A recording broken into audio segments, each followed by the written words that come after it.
Quem gostaria de fazer a leitura hoje? Eu posso fazer. Então, tá bom.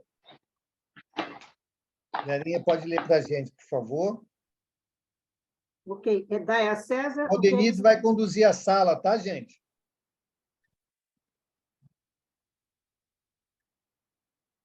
Então, vamos no Dai a César o que é de César, o número 5. Os fariseus, então, ao se retirarem, deliberaram em comprometê-lo no que lhe falasse. Enviaram-lhe seus discípulos, juntamente com os herodianos, que lhe disseram: Mestre, sabemos que és verdadeiro e que ensinas o caminho de Deus segundo a verdade, sem atender a quem quer que seja, porque não consideras a pessoa nos homens. Dize-nos, pois, a tua opinião: é lícito pagar o tributo a César ou não? Jesus, porém, conhecendo a sua malícia, disse: Hipócritas, por que me tentais? Mostrai-me a moeda com que se paga o tributo. E, tendo eles lhe apresentado o dinheiro, Jesus lhes disse: De quem é esta imagem e esta inscrição? E eles responderam: É de César. Então Jesus lhes falou: Dai, pois, a César o que é de César e a Deus o que é de Deus. Ouvindo falar dessa maneira, eles se admiraram da sua resposta e deixando-se retirar. Está em Mateus, capítulo 22, versículo 15 a 22, Marcos, capítulo 13, versículo 13 a 17. Capítulo 12 do Marcos. Capítulo 12, versículo 13 a 17. Lembrar aí que essa passagem de Jesus é bem conhecida e Jesus não está aqui, em nenhuma hipótese, desvalorizando os aspectos materiais da vida. Ele não está aqui desvalorizando o dinheiro, o que é necessário dar a César. Ele não está desvalorizando César.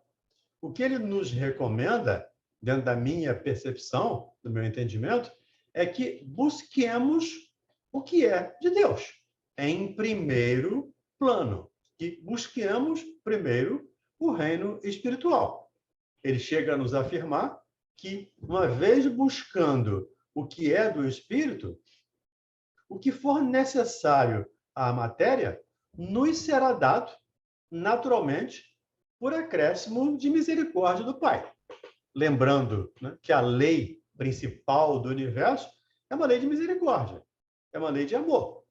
E ele nos alerta, continuando nesse texto, ele nos alerta, quando ele diz lá que os pássaros não semeiam, não colhem, não juntam em celeiros, os lírios não fiam e nem tecem. No entanto, os pássaros são alimentados pelo Pai e os lírios, e ninguém se veste tão bem quanto os lírios. E ele pergunta: será que você não vale mais que um pássaro?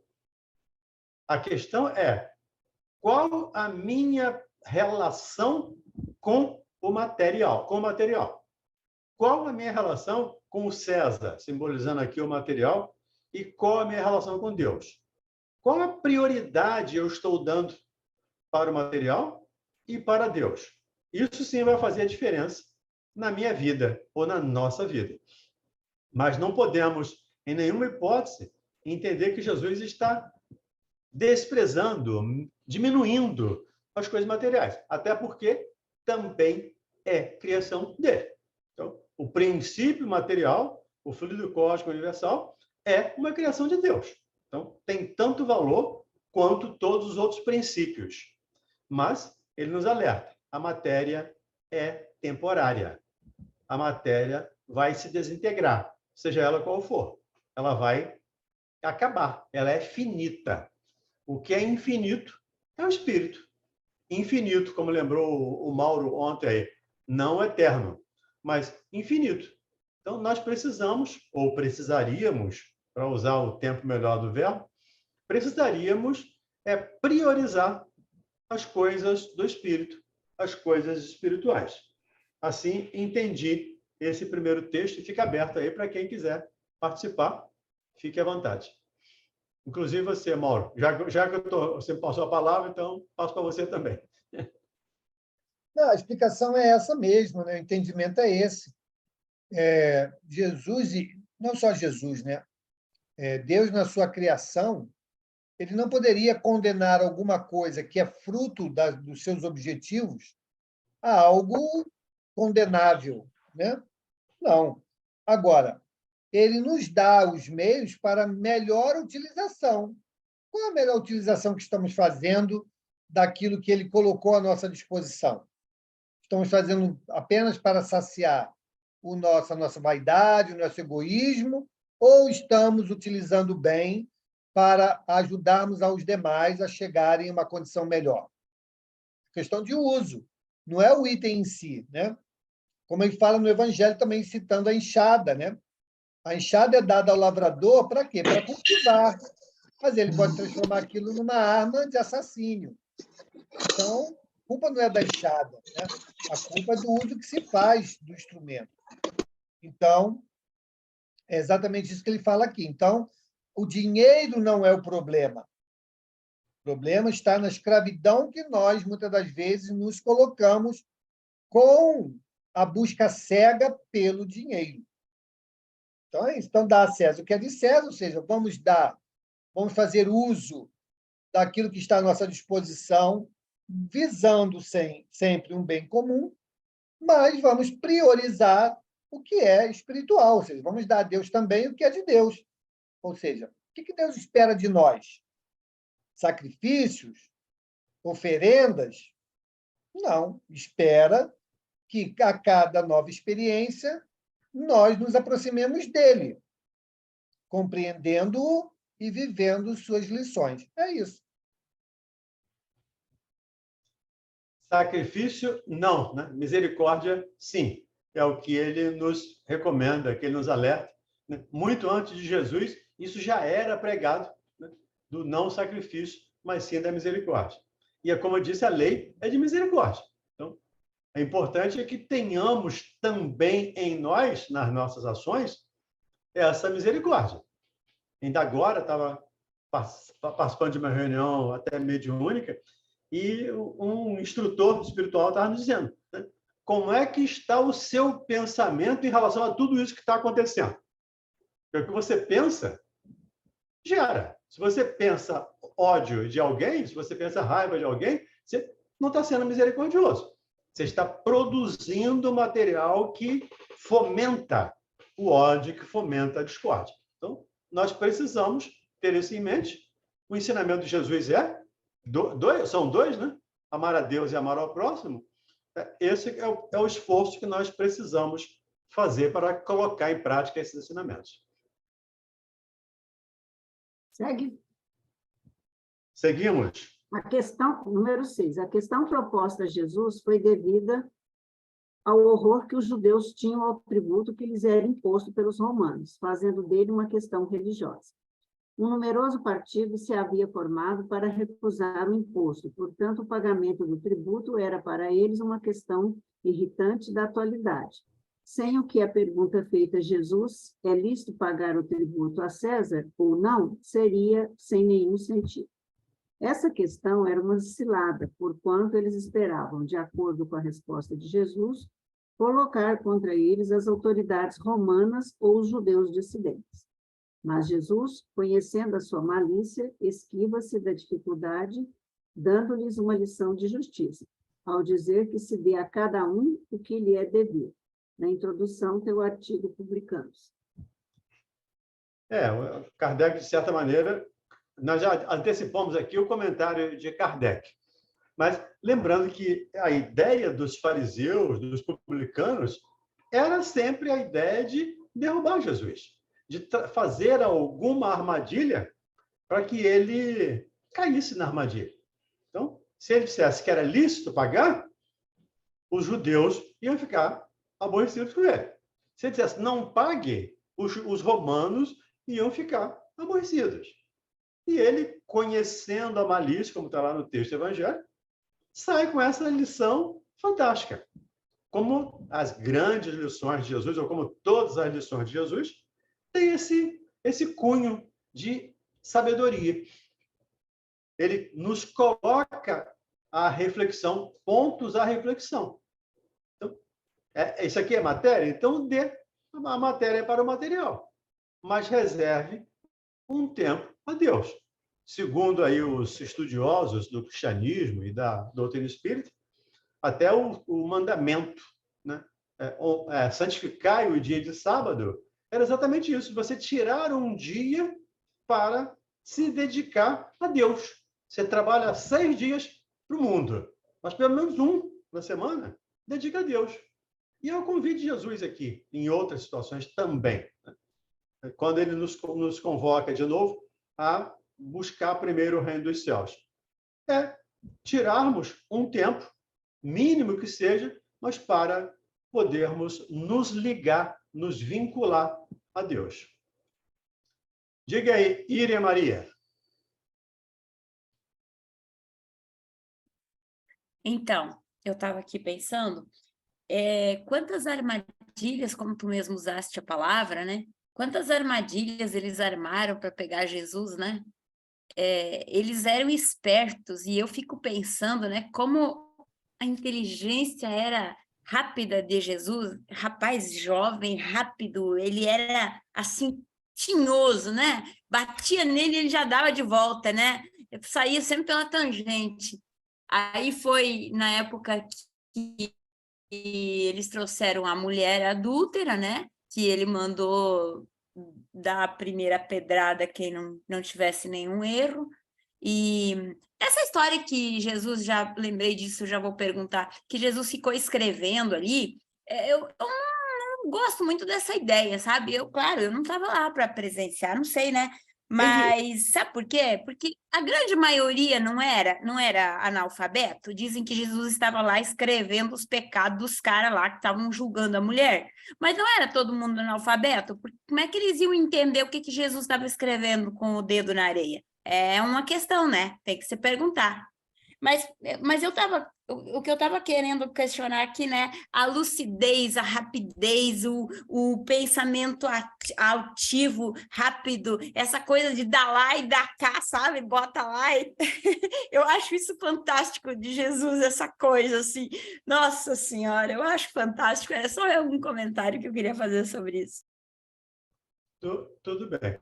A respeito dele escrever, isso não está escrito no Evangelho. Então, para pegar o texto evangélico, nós precisamos pegar o que está escrito. Jesus disse: quem tiver sem pecado, que atire a primeira pedra. Isso, ok. Agora, a respeito do está escrito ou não escrito, isso são ilações, são interpretações, deduções de algumas pessoas. E acho que ilações, mais que deduções, né? São ilações. Nós temos o direito de deduzir aquilo que achamos que faz sentido. Ou não. Cada um deduz aquilo que quer. Somos livres para isso. Por isso, o Haroldo Dutra diz que o ideal, dentro do judaísmo, dentro da Torá, nós temos pelo menos 70 interpretações diferentes de cada passagem. Então, é a 70ª, né, que eles falavam lá. Cada um interpreta do seu modo. Não é muito diferente. E você falou, eles eram perversos, eles eram maus que faziam armadilha. Eu queria convidar você a mudar a pessoa de terceira para segunda. Nós estávamos lá, porque somos reencarnacionistas, ou pelo menos podíamos estar. Então, nós, e continuamos ainda hoje, mesmo passado esses 2000 anos, ainda continuamos não com a sabedoria do Cristo, mas com a nossa malícia ainda de perder o amigo, mas não perder a piada, aquela coisa bem assim, ainda de terceira ordem, espírito de terceira ordem. Mas estamos caminhando, vamos seguir. Valdemir, antes Sim. de passar a palavra para a Verônica, eu dei uma pesquisada rápida aqui, e lá em João 8, versículos de 1 a 11, conta essa passagem na íntegra, né? Uhum. Lá diz sim que Jesus, depois de ter dito isso, ele se abaixa e escreve com o dedo na areia. Ah, sim. Perfeito. Olha lá, está escrito lá, né? Mas não Mas a diz... ilação, Não, peraí. Mauro, o que ele estava falando. Não, então. E aí não diz que eles leram. Só diz que começaram a sair. Que diz aqui, ó, quer ver? Ó? Vou ler aqui para a gente poder pegar o contexto bíblico na íntegra. Diz assim: porém, Jesus foi para o Monte das Oliveiras, e pela manhã cedo voltou para o templo, e todo o povo vinha ter com ele, e assentando-se os ensinava. E os escribas e fariseus trouxeram-lhe uma mulher apanhada em adultério, e pondo-a no meio, disseram-lhe: mestre, esta mulher foi apanhada no próprio ato, adulterando. E na lei nos mandou Moisés que as tais sejam apedrejadas. Tu, pois, que dizes? Isso diziam eles, tentando para que tivessem de que o acusar. Mas Jesus, inclinando-se, escrevia com o dedo na terra. E como insistissem, perguntando-lhe, endireitou-se e disse-lhes: aquele que dentre vós está sem pecado, seja o primeiro que atire pedra contra ela. E, tornando a inclinar-se, escrevia na terra. Então, o que ele estava escrevendo, ele continuou escrevendo. Quando ouviram isso, saíram um, a começar pelos mais velhos, até os últimos. Ficaram só Jesus e a mulher, que estava no meio. E, endireitando-se, Jesus, não vendo ninguém mais do que a mulher, lhe disse: mulher, onde estão aqueles teus acusadores? Ninguém te condenou? E ela disse: ninguém, Senhor. E disse-lhe Jesus: nem eu também te condeno. Vai-te e não peques mais. Então, na verdade, eles não precisavam ler, porque Jesus falou: aquele que estivesse em pecado. E o pecado era conhecido. Não precisava descrever os pecados. Todos sabiam dos seus pecados, como nós sabemos aqui, né? Todos nós sabemos daquilo que nós ainda cometemos. Não precisa ninguém dizer, nem escrever uma lista para a gente identificar. Nós sabemos. Então, quando a mensagem foi aquele que está livre de pecados, não falou daqui de um pecado, de qualquer pecado. Aquele que estiver livre de todos os pecados, ou livre de pecados, atire a primeira pedra. E todos sabiam dos seus pecados. Por isso, o pessoal foi saindo de banda, né? Agora, não sei, Valdemir, eu acho que tem uma crônica que fala sobre esse momento, né? Dessa descrição do que Jesus escrevia lá na areia. Eu não lembro de quem. Você que é bom de lembrar aí das mensagens, mas eu vou procurar, tá? Se tiver alguma crônica espírita a respeito desse momento, eu vou trazer depois para a gente enriquecer o estudo. Desculpa aí, tomar o seu tempo. Será que não foi será que não foi o Chico que trouxe através do Emmanuel, alguma coisa dessas? Eu acho que eu já ouvi alguma coisa disso. Pois é, vamos procurar a fonte. Eu não conheço, confesso que não, se já li, não me lembro, essa com certeza eu não me lembro, pelo menos agora não me lembro. Mas vale a pena pesquisar, vale a pena procurar para saber a origem de onde surgiu essa coisa. A Iria tem certa razão, porque, segundo estudiosos, 99% das pessoas eram analfabetas, então não ia entender, mas quando Jesus fala, né, aquele que estiver livre de pecado, e está lá riscando no chão, dá também para deduzir que, até em função da energia do Cristo, era capaz daquelas pessoas verem ali parte dos seus pecados, né, instalados, escritos ali no chão naquele momento. Mas eu não conheço esse comentário sobre essa passagem, eu não conheço. Diga, Verônica Vieira. Oi, meu querido Valdemir, meu querido Mauro, boa noite para todo mundo.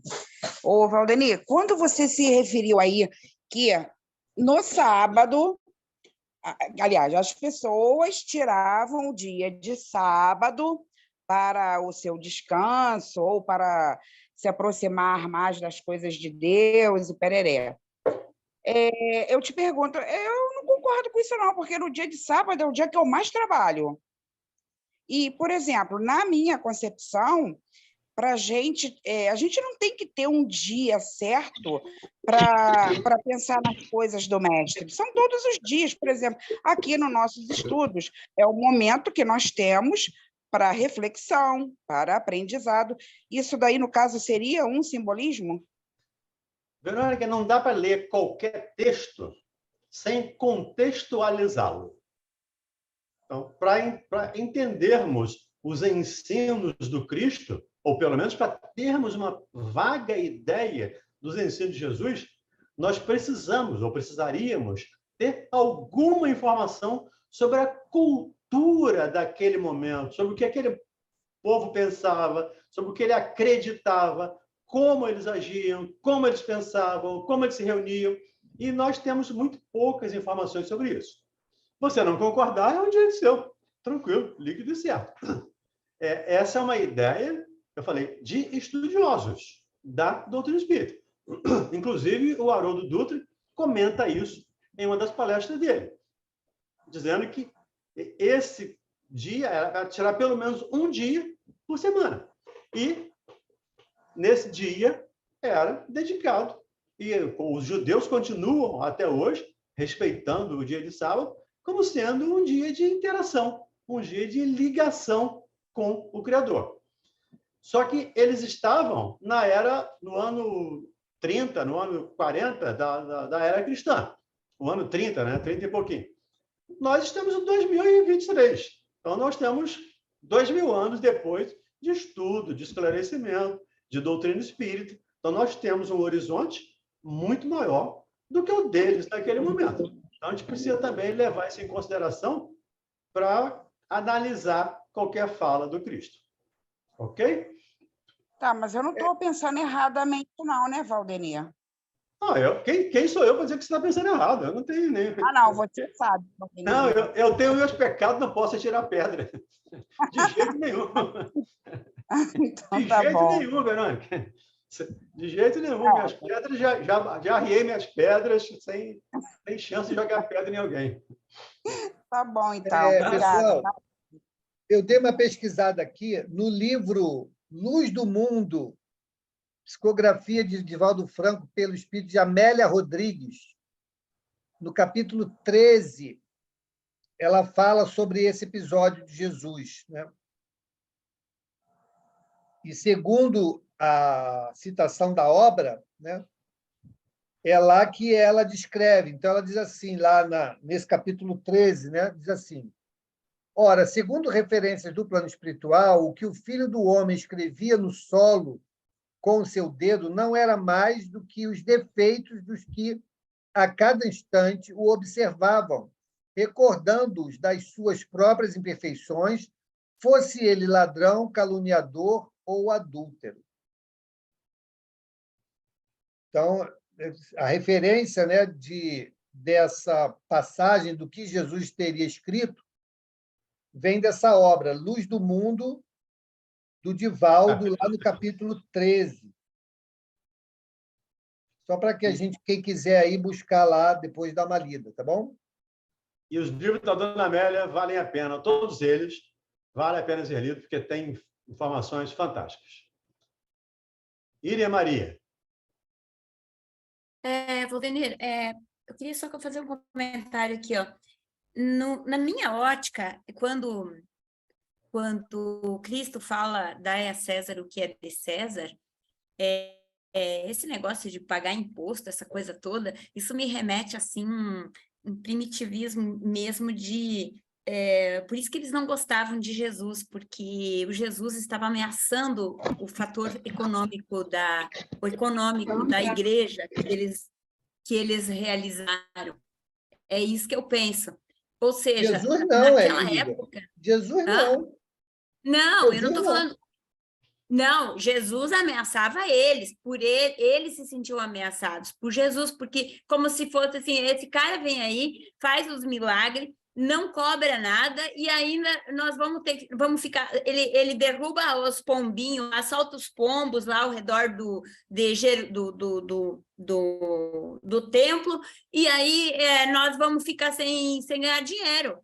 Estava sendo uma economia para eles, a religião para eles estava sendo uma economia. Isso é a minha ótica. Eu vejo assim, que no momento que Jesus vai lá, destrói o povo, eu sou o Cordeiro de Deus, quer dizer, vocês não precisam mais comprar os coelhinhos, os patinhos aqui para ser Cordeiro de Deus, eu sou o Cordeiro de Deus. Isso ameaçou a economia deles.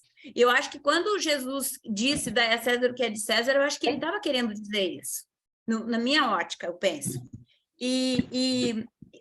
Bom, eu acho que eu li alguma coisa nas cartas de Paulo sobre isso também, que ele era alguma coisa, porque como o Valdemir falou antes, que nós não podemos analisar a palavra, a escrita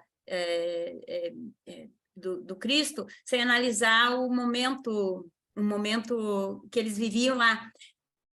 No YouTube tem um estudo que o Jorge Elahá faz com um rapaz que o nome dele não lembro agora, mas ele é lá ele é judeu, ele é lá daquela região lá, que agora não lembro o nome, lá da Palestina. E eles sabem muito da cultura dos sacudeus, dos judeus, da cultura judaica toda. Está no YouTube o estudo, assim como que eles viviam, como que era, como que pensavam, assim, eles dão um relato exato de como que era na época de Jesus, para a gente ter uma ideia assim mais inteira do que, como que era a vida deles, como que era na época que eles viviam lá, entendeu? É bem legal a questão política e social da época, bem interessante. Isso que eu queria colocar. Obrigado, William. Angélica, diga lá. Mauro, eu sempre analisei essa passagem sob um outro ponto de vista. Eu entendo que Jesus também, nesse momento aí, ele nos chama à responsabilidade, a não nos esquivarmos das nossas responsabilidades. Quando ele fala, dai a César o que é de César. Por que eles estavam reclamando? Por causa dos impostos. Estavam insatisfeitos. Eu, trazendo assim para o nosso tempo atual, muitas vezes a gente reclama dos impostos, nós pagamos muitos tributos, né? Está sempre reclamando. Mas nós, a partir do momento que uma pessoa só nega, deixa de pagar, ela está descumprindo uma lei. Eu acho que Jesus chamou atenção também nesse sentido. Olha, dai a César o que é de César. Eles estavam insatisfeitos, mas era de César aquilo dali. E a Deus o que é de Deus, né? Que tem a parte. Mas eu entendo que ele nos chama essa responsabilidade. Quando eu só nego, eu estou errada. Se eu não concordo com a lei, é uma coisa. Agora, ela existe, então eu devo cumpri-la. Está certo esse pensamento? É isso mesmo. Foi o que eu falei, Angélica, no início. Jesus não está desmerecendo ou desvalorizando o aspecto do imposto, o aspecto material. Ele está nos alertando para cumprir a parte material, que também é criação de Deus, mas que priorizemos a parte espiritual. As coisas de Deus. Priorizemos as coisas de Deus. Priorizemos o eterno, o infinito. O infinito, né? Mais infinito que o eterno. Priorizemos o infinito, porque a matéria é infinita. O imposto vai acabar, o imperador vai morrer, o Império Romano vai acabar. Mas o espírito vai continuar. Então, priorizemos esses aspectos de infinitude, não o aspecto de finitude. Então, você tem razão quando ele nos convoca a cumprir a lei. Até porque ele diz, lá no evangelho dele, não vim destruir as leis, mas dar-lhes cumprimento. Quando eu deixo de cumprir uma lei humana, mesmo que eu não concorde com ela, e eu não concordo com muitas delas, mas eu tenho que cumpri-la. Eu devo cumpri-la. Porque é uma questão de respeito, de obediência às leis.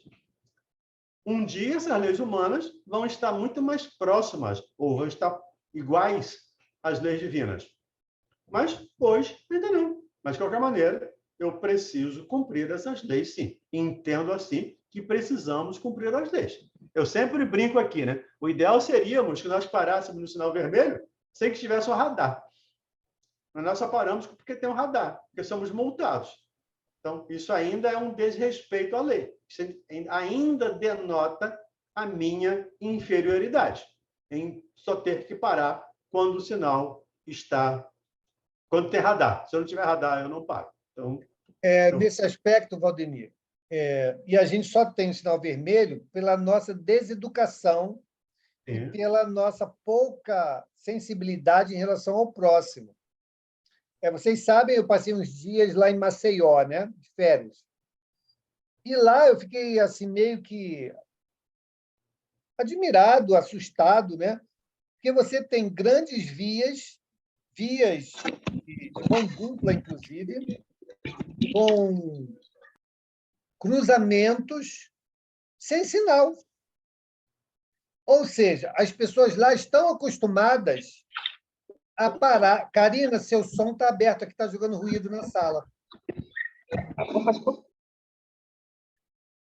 Então, as pessoas estão acostumadas a duas coisas: parar no cruzamento e ver se tem condição de atravessar. E se basta uma pessoa parar na faixa de pedestre, os carros param nas duas mãos e a pessoa atravessa. Então, é isso que o Valdemir está falando, né? Ou seja, vamos chegar a um ponto de educação que as nossas leis vão mudar.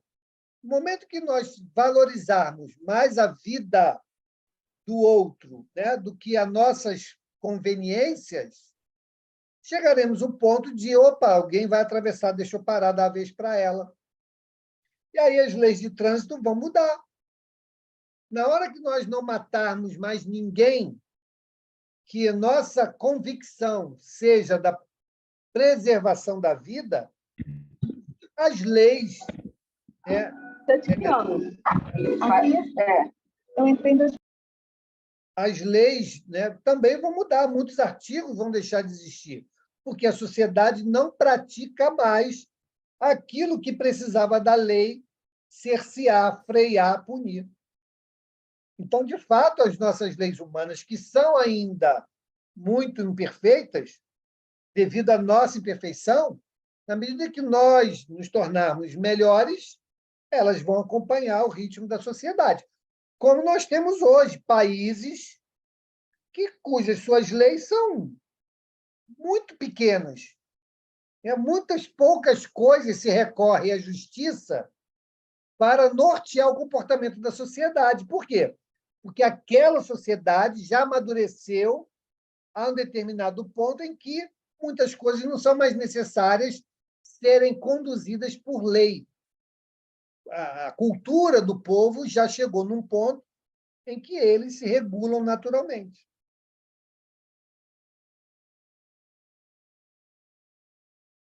Tudo bem? Podemos seguir? Então, vamos. Tranquilo? Número 7. Não se deve entender a afirmativa dai a César o que é de César de maneira restritiva e absoluta. Como todos os ensinos de Jesus, trata-se de um princípio geral, resumido sob uma forma prática e usual e deduzido de uma circunstância particular. Esse princípio é uma consequência daquele que diz que devemos agir com os outros, como gostaríamos que eles agissem conosco. Condena todo prejuízo material e moral causado aos outros, toda violação dos seus interesses. Prescreve a respeito dos direitos de cada um, como cada um deseja que respeite os seus. Ele se estende ao cumprimento dos deveres para com a família, a sociedade, a autoridade, assim como para todos os indivíduos. O que o Mauro acabou de falar, né? O princípio do ensino de Jesus é muito simples. É bem simples. É muito difícil de praticar, pelo menos para mim, né? Ou de uma maneira geral, para espíritos de terceira ordem. Porque o princípio é: faça ao outro aquilo que você gostaria que te fizesse. como é que você gostaria de ser tratado em relação aos seus direitos? Em relação à lei. A lei garante que eu tenho direito a férias, por exemplo. Aí vem o patrão, não me dá férias. Então, eu preciso agir com o outro da mesma maneira que eu gostaria que o outro agisse comigo. Esse é o ensinamento. E lembrou Mauro aí, o dia que não tivermos mais assassinatos, pessoas que assassinem, não precisa mais de Código Penal. O dia que não tivermos mais crimes, eu preciso de Código Penal para quê? E vai chegar um dia que nós não teremos crime na Terra. Vai ser agora? Rapidamente? Não. Mas vamos atingir esse ponto. E aí não precisaria mais de punição, não precisaria mais de sinal vermelho. Lá, ele está falando de Alagoas, em Gramado, Canela, Gramado, não tem sinal vermelho, não tem sinal de trânsito. As pessoas param naturalmente. Não tem um pedaço de papel no chão, nas ruas. Essas pessoas não precisam de leis ou de fiscais. Nós é que ainda com a nossa pouca civilidade, digamos assim, ainda precisamos dessas leis. Precisamos do radar, precisamos da máquina fotográfica lá fotografando meu carro, se avançar o sinal. O dia que eu não fizer mais isso, não precisaria mais de sinal vermelho, não precisa de mais de punição, não precisa mais de juiz, não precisa mais de um sistema judiciário, porque cada um vai ser o seu próprio juiz. Cada um vai se orientar e agir de acordo com a lei, ou de acordo com a consciência, a lei moral que está escrita na nossa consciência. Como lemos lá ontem, né? No estudo do Livro dos Espíritos, nós lemos isso ontem, estudamos essa questão ontem, a 621. Diga, Ronald. Sobre isso que o Valderi falou, por isso que nós, cariocas, não somos bem vistos, principalmente em Curitiba. Lá em Gramado, nem tanto, mas em Curitiba, ele te olha assim, atravessado, porque ele sabe que nós, cariocas, não respeitamos os sinais, jogamos o papel no chão, falamos alto, gesticulamos muito. Quer dizer, para eles já estão num patamar um pouquinho mais elevado do que o nosso. Realmente é isso que você falou, Daniel. Eu só não generalizaria, Ronald, porque generalização é perigosa. Né? Os cariocas fazem. Não, eu não faço. Então, a gente pode dizer, muitos cariocas fazem, ou a grande maioria, sei lá, a maioria faz, mas quando a gente generaliza, essa generalização, eu pelo menos não gosto dela. Eu acho que ela é perigosa. Então, a gente precisa ressalvar, porque tem muita gente que, sim, respeita, tem muita gente que não joga papel no chão. Ainda ontem, eu fui fazer um atendimento numa clínica psiquiátrica que tem aqui na Zona Sul do Rio, e o paciente pegou um chiclete e tirou o papelzinho e botou o chiclete. Começou a mascar. Eu falei, me dá o papel aqui. Botei no bolso, porque ele ia jogar no chão. Botei no bolso. Quando eu passar numa lixeira, eu jogo na lixeira. Eu vim para casa direto, joguei na lixeira de casa. Então, fazemos isso, sim. E os cariocas, ou muitos cariocas, fazem isso. Infelizmente, nem todos, mas ainda temos as nossas diferenças, as nossas dificuldades. Assim percebo, tá, Ronald? Não sei se você concorda comigo, mas é por aí. Não, realmente, nem todos. A gente tem que saber separar o joio do trigo, mas, infelizmente... Até porque você não faz isso. A gente ainda paga, né, por aqueles que ainda fazem, infelizmente. Sim, ok. Segue. Vamos adiante? Então, vamos agora. Instruções... Vera, só um minutinho. Karina, você quer falar alguma coisa aqui sobre o estudo? Eu tenho visto que você está abrindo o áudio. Você quer falar alguma coisa? Não. Então, vamos adiante.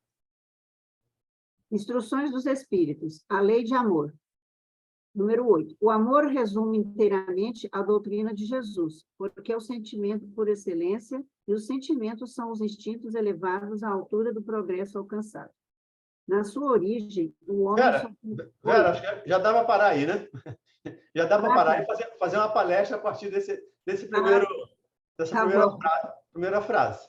Uhum. Eu gosto muito desse item, eu menciono sempre esse item nos meus estudos, nas minhas falas, eu estou sempre mencionando esse capítulo, esse item e esse capítulo. O sentimento, por excelência, é o amor. O sentimento da justiça divina, das leis de Deus, é o amor. E os sentimentos são os instintos elevados à altura do progresso realizado. Do princípio, o homem só tem instintos. Vai falar um pouco mais à frente aí. Então, quando nós transformamos os nossos instintos em sentimentos, nós estamos nos aproximando dessa lei divina, que já falando anteriormente. Por isso que tudo aqui é sequencial no estudo de Kardec. Quando nós transformamos ou nos esforçamos por transformar esses nossos instintos em sentimentos, nós estamos nos aproximando.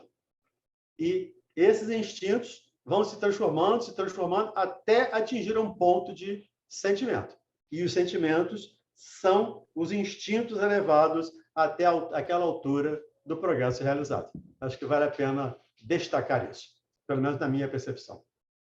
Segue? Sim, por favor. Na sua origem, o homem só tem instintos mais avançado e corrompido, só tem sensações. Mais instruído e purificado tem sentimentos. E o ponto mais delicado do sentimento é o amor. Não o amor no sentido vulgar da palavra, mas o sol interior que condensa e reúne em seu ardente foco todas as aspirações e todas as revelações sobre-humanas. A lei de amor substitui a personalidade pela fusão dos seres. Ela extingue as misérias sociais. Feliz é aquele que, indo além da sua humanidade, ama com um amor generoso os seus irmãos em sofrimento. Feliz aquele que ama, porque não conhece nem a angústia da alma, nem a do corpo. Seus pés são ligeiros e ele vive como transportado fora de si mesmo. Quando Jesus pronunciou essa palavra divina, amor, ela fez os povos estremecerem e os mártires inebriados de esperança descerem ao cimo. Voltando, no início, o homem só tem instintos. Então, é uma questão de nós nos olharmos, como é que estão os meus sentimentos? Ainda estou mais para instinto? Porque quanto mais próximo do instinto eu estiver, mais próximo da origem eu vou estar. E mais distante do fim. O fim é o amor. O fim é esse sentimento puro. Aí eu tenho uma caminhada da origem até o fim. Como disse o Humberto Roden, de alfa a ômega. Então, eu estou saindo de alfa para ir para ômega. Se eu estou mais perto do instinto, se ainda tem muito instinto em mim, é que eu estou muito mais perto, muito mais próximo da origem. Isso significa que ainda tem que caminhar muito. E uma outra frase que sempre me chama a atenção nesse texto do Lázaro é essa. A lei do amor substitui a personalidade pela fusão dos seres. Então, não sou eu mais. Aí, lembrando Paulo, né? Não sou eu que vive, mas o Cristo vive em mim.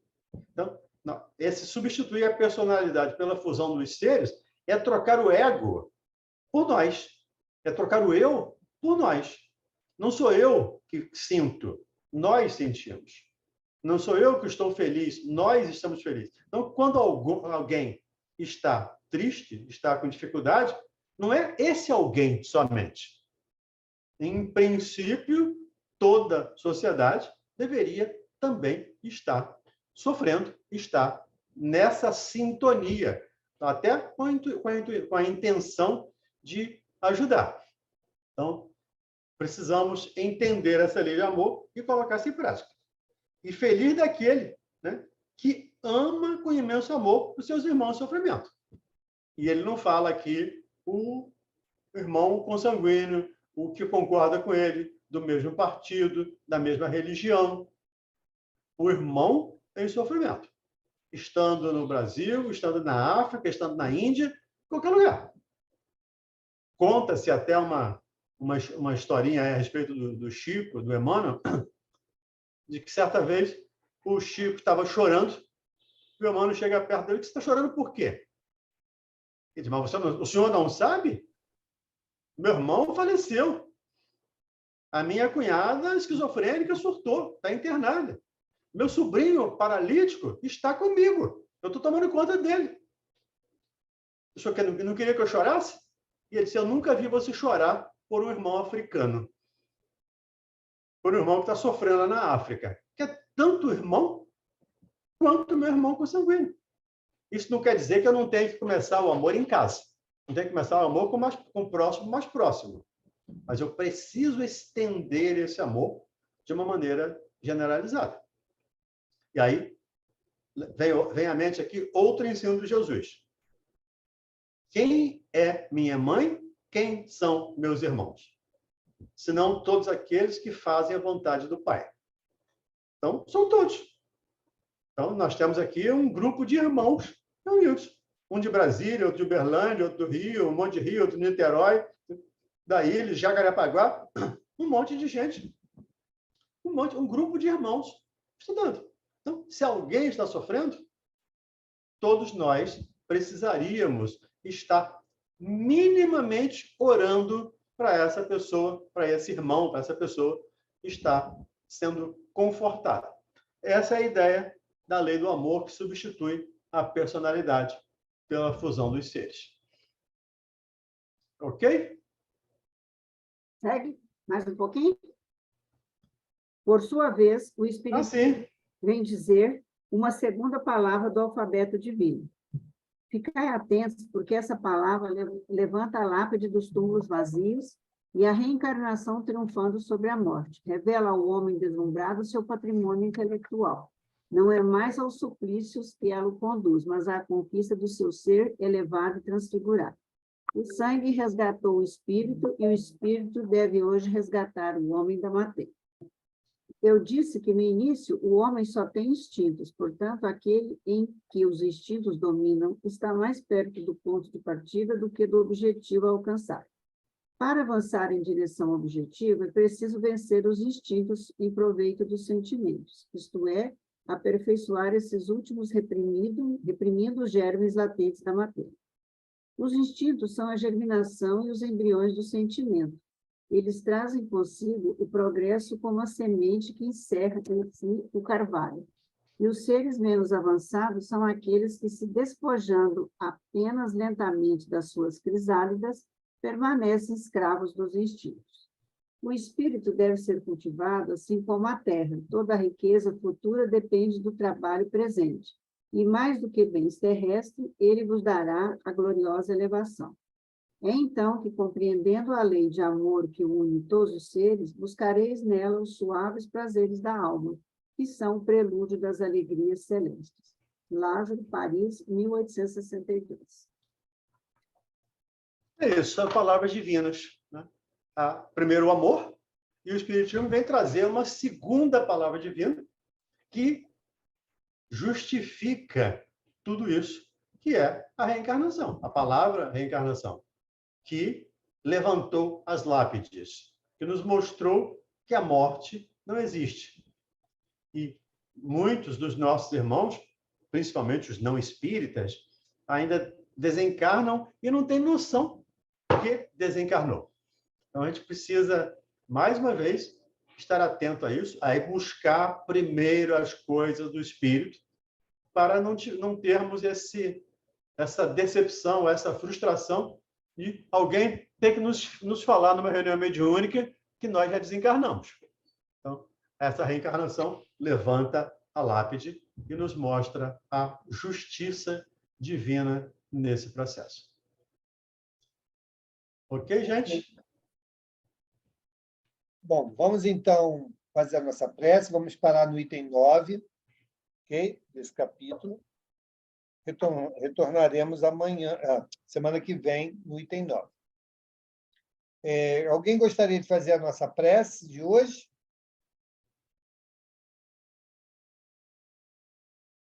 Então, vamos pedir a nossa irmã Verônica. Verônica, você pode fazer a nossa prece? Ai, Jesus, meu coração pulou, chegou a saltar, mal. Tá? Que ele Mas estava tudo desejoso bem. mesmo de fazer a prece. Ai, Mauro, só você mesmo. Tá bom, vamos fazer sim. Primeiramente, vamos agradecer ao nosso mestre, nosso guia e modelo, por termos tido a oportunidade de estarmos aqui reunidos, né, nesse aprendizado de amor, que é o que ele mais quer de nós, né? E, com certeza, aos poucos, nós vamos entrando nesse caminho. Agradecer à espiritualidade amiga que esteve conosco aqui todo o tempo, aos espíritos, né, que não estão na luz, que, de repente, estiveram conosco também para ouvir algumas palavras e que eles tenham sido encaminhados para tratamentos, né, tratamentos espirituais. E é só agradecimento, né? Que Jesus nos ampare, que Jesus nos conduza, que tenhamos uma boa noite de sono, tá? Que nossos espíritos possam desvendar esse grandioso, né, mundo espiritual. Que assim seja, graças a Deus. Que assim seja. Obrigado, Verônica. Obrigado, queridos companheiros. Uma semana feliz para todos. Amanhã, lá na rádio, vamos ajudar a nossa querida rádio, tá bom? Um beijo. Bom, Deus. Boa noite a todos. beijo. Boa noite a todos. Boa noite. Até amanhã. Boa noite a todos. Até amanhã. Boa noite, pessoal. Boa noite. Cadê?